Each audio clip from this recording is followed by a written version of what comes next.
Updating your payment information on Venmo is a straightforward process that can be done in just a few steps. Follow the instructions below to ensure your payment details are current. Step 1. Open the Venmo app. Launch the Venmo app on your mobile device. Make sure you are logged into your account to access your payment settings. Step 2. Go to Settings. Tap on the menu icon, usually represented by 3 horizontal lines or a profile icon located in the upper left corner. From the menu, select Settings to access your account options.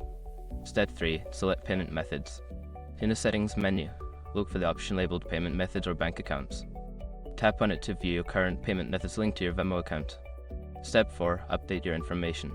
Choose the payment method you want to update, such as a bank account or credit card. Follow the prompts to enter your new payment information, ensuring all details are accurate. Step 5. Save changes. After entering your new payment information, look for a Save or Done button at the bottom of the screen. Tap it to confirm and save your updated payment details.